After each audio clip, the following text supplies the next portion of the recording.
Les doy una cordial bienvenida al Laboratorio de Química Analítica Instrumental. En esta sesión experimental se empleará la técnica analítica de cromatografía en capa fina para separar las clorofilas de un extracto de espinaca. Y se determinará el coeficiente de retención de las cromatoplacas. Para ello se van a emplear dos fases móviles a base de acetona y etanol y dos fases estacionarias de gel de sílice y de celulosa. De acuerdo a la polaridad de estas fases se verá cuál es la mejor para la separación de los compuestos de la espinaca. En 1906, el científico ruso Ziet acuñó el término cromatografía para referirse al método físico de separación de componentes de una muestra a través de dos fases, una fase estacionaria y una fase móvil que se mueve en una dirección definida. La fase móvil es un líquido, un gas o un fluido supercrítico que fluye a través del sistema cromatográfico, ya sea papel, columna o placa, y arrastra los solutos. La fase estacionaria es una sustancia sólida o líquida sostenida por un soporte inerte, con la cual interactúan de diversas maneras los componentes de la muestra a analizar. En la cromatografía de capa fina, la fase estacionaria es una capa delgada de adsorbente soportado en una placa de vidrio o aluminio o bien un papel de celulosa, en el que se deposita la muestra con ayuda de una micropipeta y el cromatograma se corre colocando el lado inferior de la placa en un disolvente adecuado, es decir, en la fase móvil, pero sin que toque la mancha con la muestra o bien el punto de aplicación.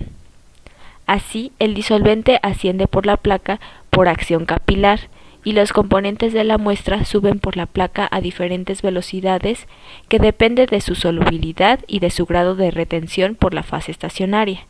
Como se muestra en la figura, se debe usar una cámara cerrada para saturar la atmósfera con el disolvente y evitar que éste se evapore de la placa al ir subiendo.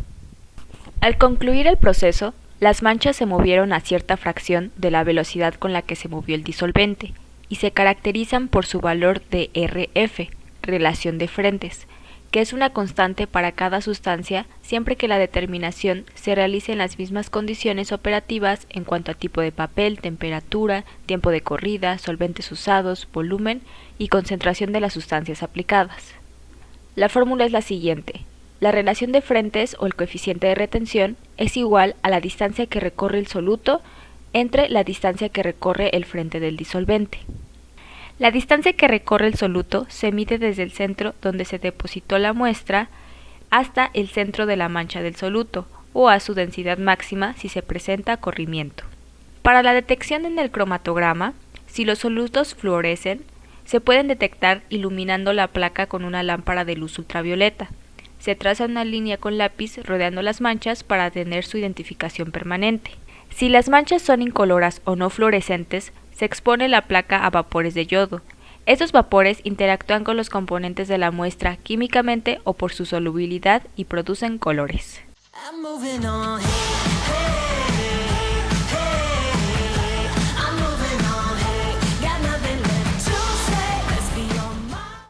Los materiales son una balanza analítica, un colador, un agitador de vidrio, un vaso de precipitado, una pipeta Pasteur,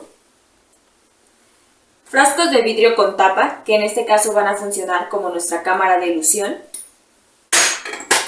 una pipeta de 10 mililitros, una propipeta y las cromatoplacas de gel de sílice y las cromatoplacas de papel de celulosa. Y los reactivos serán hojas de espinaca, etanol, dimetilcetona y yodo. Lo primero a obtener es el extracto de espinaca. Vamos a pesar 2 gramos de espinaca y le vamos a agregar 10 mililitros de dimetilcetona y lo llevaremos a baño María aproximadamente 10 minutos. Hay que notar el cambio de coloración de las hojas de espinaca y obtenemos de ahí el extracto.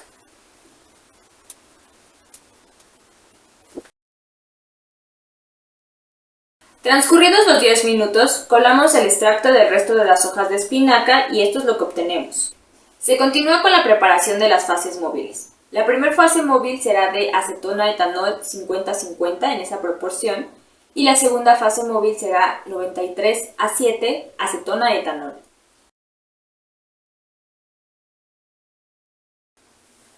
Ya que están listas mis fases móviles, las almaceno para que no se volatilicen. Ahora preparo mis fases estacionarias. En el video que te dejo en la descripción, hago la preparación de las cromatoplacas de gel de sílice.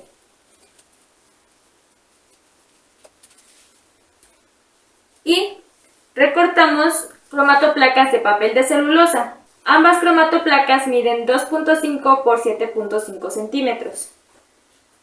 El siguiente paso a realizar es marcar una línea a 0.5 centímetros de la base de cada cromatoplaca. Listo, ya tengo marcadas las 4 cromatoplacas. Hay que tener mucho cuidado, especialmente en la de gel de sílice, que el lápiz no vaya a dañar la superficie. Ahora voy a tomar una gota de mi extracto y la voy a colocar en las cromatoplacas al centro de una de las líneas de abajo. Y voy a dejar que se evapore y luego repito 5 veces. La gota debe ser muy pequeñita, por lo que la pipeta Pasteur en este caso no nos va a servir. Por ahora yo elegí colocar la gota con la punta de esta espátula.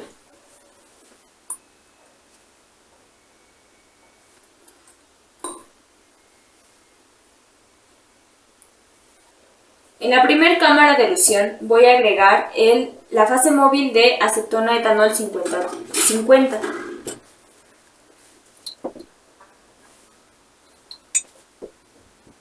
Y en la segunda cámara de elución voy a agregar la fase móvil de acetona etanol 93A7.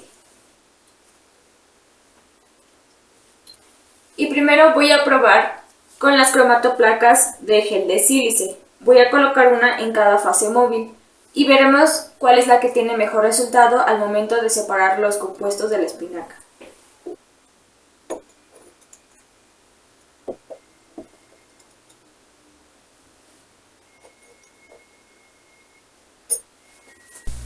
Las cromatoplacas se introducen en forma vertical en la cámara de elución, cerciorándose de que el nivel de la fase móvil se encuentre por debajo de la línea marcada en la cromatoplaca. Se tapa el sistema y se espera la elución hasta máximo 0.5 centímetros antes del borde superior de la cromatoplaca. Se repite el mismo procedimiento con las cromatoplacas de celulosa.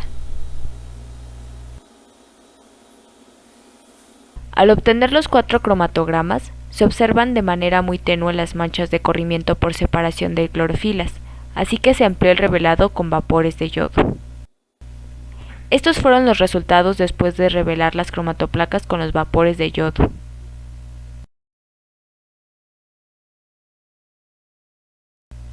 Y se muestran los coeficientes de retención. Se cumplió con la hipótesis y los objetivos de esta sesión experimental y se demostró que es importante elegir correctamente la fase móvil y la fase estacionaria de acuerdo al compuesto que se desea separar.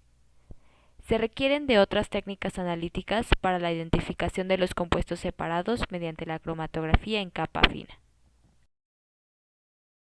Muchas gracias.